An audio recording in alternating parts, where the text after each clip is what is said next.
مسلمانوں کی نا ایک تعداد لڑتے لڑتے لڑتے لڑتے دور چلے گئی. تاتاریوں نے قید کر لیا. 4 مسلمان تھے, تبلیغ کرنے گئے, جنگ کرنے گئے, جہاد کرتے کرتے کافروں سے لڑتے لڑتے تاتاری قوم میں چلے گئے. وہ قید کر لیے گئے تو سزائے موت کا حکم ہوا. 4 بزرگ تھے, سزائے موت کا حکم ہوا تو تاتاری بادشاہ جو تھا وہ بڑا خلاف تھا, بڑا سخت مخالف تھا مسلمانوں کے. اس نے کہا کہ ان کو جب پھانسی دینا نا مسلمانوں کو تو میرے سامنے دینا.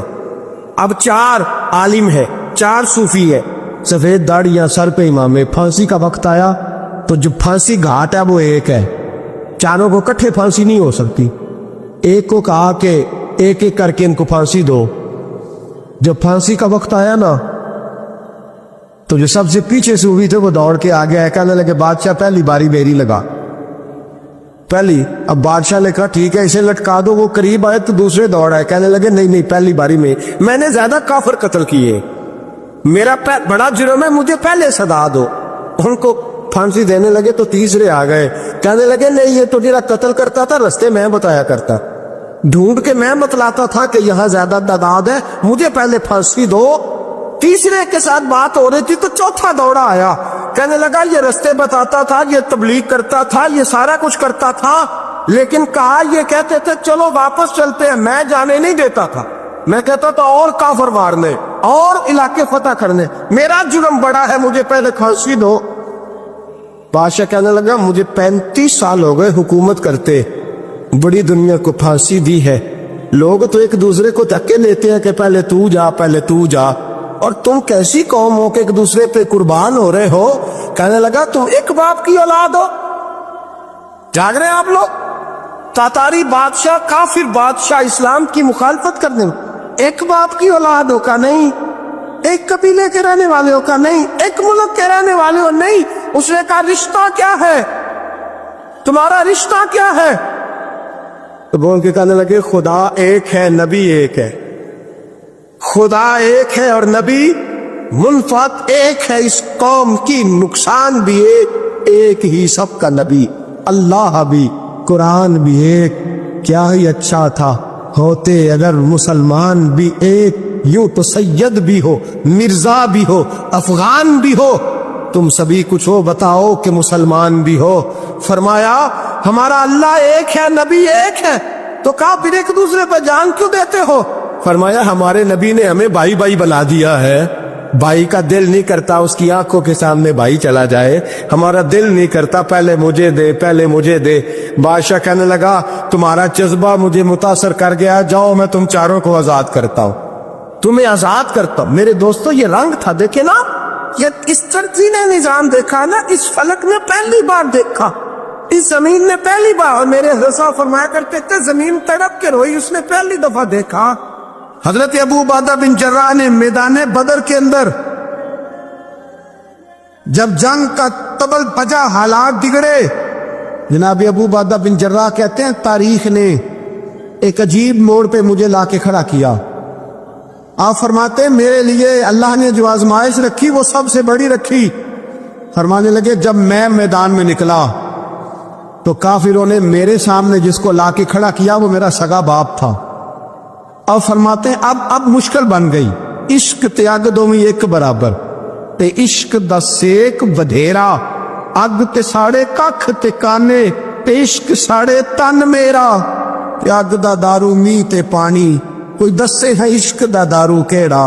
بلے شاہ تھے کچھ بھی نہیں بچدا جتھے عشق ہوراں دا ڈیرا. فرمانے لگے اب میرے لیے سامنے باپ, ادھر بیٹا. آپ فرماتے ہیں 2 رستے تھے, باپ بچاؤں یا رسول اللہ کا دین بچاؤں. 1 منٹ تھا فیصلہ کرنے کے لیے کہ ابا بچے گا یا دین بچے گا, کفر بچے گا یا اسلام بچے گا. فرماتے ہیں میں نے منٹ پورا نہیں سوچا, میں نے تلوار اٹھائی, باپ کی گردن کاٹ کے گرائی اور رسول اللہ کا دین بچا لیا. باپ کی گردن کٹ کے گری اور نبی پاک کا دین بچ گیا, بچا لیا رسول اللہ کا دین. حضرت عمر نے ماموں کو مارا. حضرت مصعب ابن عمیر کہتے تاریخ مجھے بھی لا کے کھڑا کرتی ہے بدر کے میدان میں, تو کفر کا لبادہ اوڑھ کے جب سامنے آیا تو وہ میرا سگا بھائی تھا, سگا بھائی. حضرت عمر ملک شام جاتے ہیں, جب فتح ہوتے ہیں حضرت سعد بن ابی وقاص بلاتے ہیں شام جاتے ہیں تو حضرت عمر کہتے ہیں شام آئے ہیں یار سب سے پہلا کام یہ کر بلال کا تو پتہ کر. یہاں سنا ہے بلال حبشی کا مکان بھی کہیں نیڑے نیڑے ہے, پتہ تو کر. حضرت بلال حبشی حضرت سیدنا سعد کہنے لگے حضور بلا نہ لے. فرمایا نہیں, وہ مصطفیٰ کا غلام ہے تو میرا تو امام ہے, میں گھر ملنے جاؤں کا گھر رحماؤ بینہم. کالے رنگ کے حبشی غلام سیدنا بلال حبشی کو ملنے گھر گئے اور جناب عمر جا کے بیٹھک میں انتظار کرنے لگے, گویا ڈرائنگ روم میں بیٹھے انتظار ہونے لگا. جناب سیدنا بلال آئے تو حضرت عمر اٹھ کے کھڑے ہوئے. ملک شام کے لوگوں نے یہ منظر عجیب دیکھا کہ جناب عمر فاروق ایک حبشی کے لیے کھڑے ہوئے, اور جب کھڑے ہوئے تو حضرت بلال کہنے لگے عمر بیٹھ جاؤ, یہ کیا کر رہے ہو؟ حضرت سیدنا عمر رو پڑے, کہنے لگے بلال تو حبشی پہلے تھا, جب سے رسول اللہ کا غلام بنا ہے ساری امت کا امام بن گیا, ساری امت کا تو امام بن گیا ہے جب سے تو نبی پاک صلی اللہ تعالی علیہ وسلم کا غلام بن. بھائی یاد رکھے جب اشداء علی الکفار کی بات تھی تو اپنے سگے قتل ہو گئے, اور جب رحماء بینہم کی بات تھی تو پھر یہ نہیں دیکھا یہ حبشی ہے. توجہ ہے میری بات پر؟ جاگ رہے نا آپ لوگ, ادھر دیکھیں. پھر یہ نہیں دیکھا کہ یہ حبشی ہے, یہ رومی ہے, یہ کون ہے. پھر یہ دیکھا کہ یہ رسول اللہ کا غلام ہے صلی اللہ ہو. ہمارے ہاں تو نفرتیں پھیل گئی ہیں. او بس کرو جی بنگالیوں سے جان چھڑاؤ, او بس کرو جی فلانے سے, او بس کر یار. رہن سہن اپنا اپنا ہوتا ہے, لیکن مسلمان جس طرح کا بھی ہو اس کے ساتھ نفرت کرنے کی اجازت نہیں ہے. پہلی بات اشداء علی الکفار, دوسری بات رحماء بین. اب تیسری بات ہے تراہم رکعا سجدا یبتغون فضلا من اللہ ورضوانا. میں نے جو شروع میں بات کی تھی نا کہ اگر خانہ کعبہ میں 40-50 لاکھ حاجی مل کے دعائی مانگ لیتا, دعائی مانگ لیتا مل کے تو کمال ہو جاتا. حضرت ابو بکر صدیق رضی اللہ تعالیٰ عنہ سے کسی نے پوچھا تھا بدر میں فتح کیسے ہوئی؟ اب بھی مسلمان کہتے ہیں نہیں جی کیسے لڑیں گے جی, ہمیں اپنا بڑا مسئلہ ہے. یہ کمزور لوگوں کی باتیں, کمزور جو خدا والے ہوتے ہیں ان کی یہ سوچ نہیں ہوتی. یہ آرزو کرم اور میں آپ سے کروں, یہ بھیک اس کو جی دیے جس کا خدا نہ ہو. یہ کمزور لوگ ہیں, کہتے ہیں نہیں کیسے ہوگا, کس طرح ہوگا, جن کو پتا ہو کہ ہماری غیبی طاقت ہے ہماری. حضرت ابو بکر صدیق رضی اللہ تعالیٰ پوچھا جناب بدر میں کیسے جیت گئے؟ تلواریں زیادہ تھی, نیزے زیادہ تھے, کہ آپ کو جاسوسی زیادہ تھی, پتہ زیادہ تھا کہ یوں قابو آئیں گے کافر؟ ابو بکر صدیق فرمانے لگے نہ نیزوں سے جیتے نہ تلواروں سے جیتے, ہم جو بدر میں جیتے ہیں تو مصطفیٰ کی نمازوں سے جیتے. ہمیں جو بدر میں کامیابی ملی تو رسول اللہ کی دعاؤں کی برکت سے ملی. فرمانے لگے کافر ساری رات شرابیں پیتے رہے, ساری رات وہ ناچ گانے میں مصروف رہے, اور میں حضور کے خیمے میں موجود تھا, نبی پاک ساری رات نماز پڑھتے رہے, ساری رات حضور نماز پڑھتے رہے, ساری رات اللہ سے دعا کرتے رہے. فرمایا صبح جو کامیابی ملی تو یہ مصطفیٰ کی نمازوں کی برکت سے ملی. ایک بزرگ کی میں بات سن رہا تھا, وہ کہہ رہے تھے اب نمازیں عبادتیں ریاضتیں بعد میں کرنا, پہلے جہاد کرو. کہہ رہے تھے اب نکل کر خانقاہوں سے ادا کا رسم شبیری, عبادتیں ریاضتیں تلاوتیں درود بعد میں ہوگا, پہلے جہاد. تو میں نے کہا صاحب عبادتیں تلاوتیں درود ہو کہاں رہا ہے, پہلے وہ جگہ تو بتائیں. خانقاہوں پہ تو عرس ہو رہا ہے, سال کے بعد ڈھول لگ رہا ہے. وہ جو زمانہ تھا نا کہ خانقاہ شریف پہ شام تک قرآن مجید ختم ہوگا, فجر کے بعد 50,000 درود پڑھا جائے گا, وہاں لوگ آئے ہیں تو وہاں ذکر کرتے کرتے لوگ اس قدر مست ہوئے کہ انہیں ہوش ہی نہیں کہاں کہ کہاں گئے. وہ تو دور ختم ہو گیا. اب کہاں ہے خانقاہ میں؟ اب تو نظر نیاز رہ گئی, ختم شریف رہ گیا, عرس پاک رہ گیا, باقی تو معاملہ ختم ہے. وہ کہاں گیا معاملہ سارا؟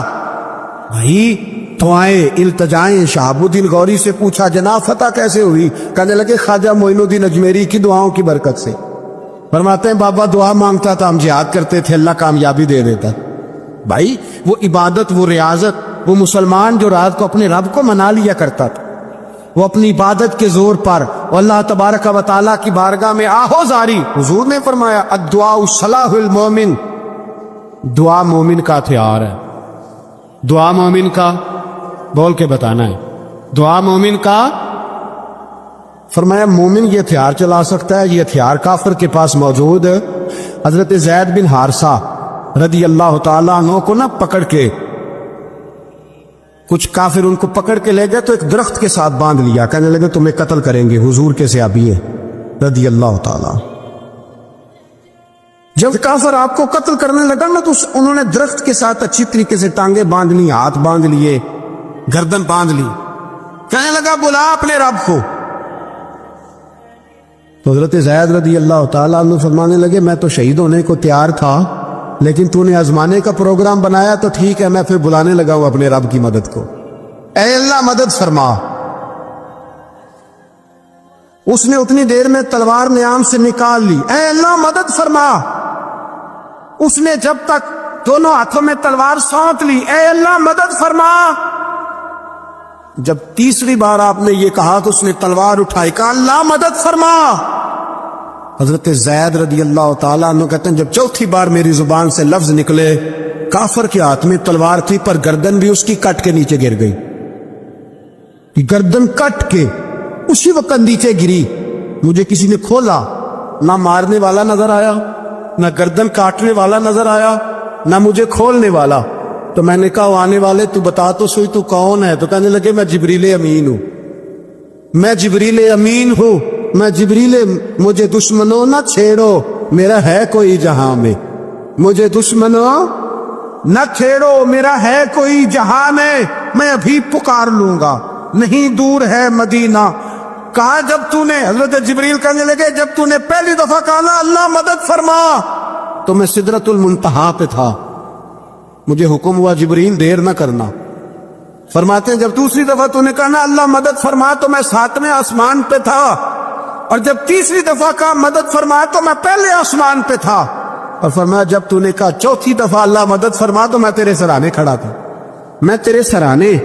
تو بھائی اب تو اجتماعی دعا بھی نہیں رہی ہماری، اب تو یہ والا سوتا بھی، دیکھو اکبر الآبادی نے کہا تھا مصیبت میں بھی اب یاد خدا ہم کو نہیں آتی، دعا منہ سے نہ نکلی جیبوں سے عرضیاں نکلی۔ اب بھی ہم کہتے ہیں کریں گے بات، سفیر کو بلائیں گے، ہم نے کہا ہے اس کو، تو مان جائے گا وہ آپ کی بات؟ وہ بچے کاٹ رہا ہے تو اس کو گھر بلا رہا ہے۔ ابھی تک ایک اتنا سا سٹینڈ کہ ان کا جو دفتر ہے سفارت خانہ وہ بند کر دیا جائے، اتنی بھی توفیق نہیں ہوئی۔ کہتے ہیں ٹھیک ہے شور شروع ہو رہا ہے، بس چپ کر دیں گے سارے۔ خدا را خواب غفلت سے اٹھو، بیداری حاصل کرو، اور کچھ نہیں ہو سکتا تو کھول کے دعا تو مانگو، ان کے لیے دعا تو مانگو۔ اللہ بڑا کریم ہے، وہ جب مدد کرنے پہ آتا ہے تو پھر بڑے بڑے کافروں کے مقابلے میں اپنے بندوں کی مدد فرماتا ہے۔ اور میں یہ پیغام دینا چاہتا ہوں عالم کفر کو بھی، یاد رکھے رب کریم جب مدد کرنے پہ آئے تو اکیلے حضرت ابراہیم اور ایک طرف پوری ملت ہو تو اللہ اپنے خلیل کو بچا لیا کرتا ہے۔ رب کریم کی رحمت کاملہ جب فیصلہ کر لیتی ہے تو پھر نمرود جیسے سپر پاور طاقت کو رب کریم مچھر سے مروا دیا کرتا ہے۔ اللہ تبارک و تعالی، یہ تو مسلمان کا دعا والا سوتا ہے، وہ نکل کر خانقاہوں سے ادا کر رسم شبیری، یہ تو تب ہوگا جب خانقاہ کے اندر کوئی ذکر فکر عبادت ہو رہی ہو، اور جب وہاں حال ہی کوئی نہیں، وہاں تو رقص و سرور ہے، وہاں تو بس جھوٹی تعریفیں ہیں، ہر آدمی نے ایک بندہ ساتھ رکھا ہوا ہے تعریفیں کرنے کرانے والا، وہ تو معاملہ ہی اور ہو گیا ہے۔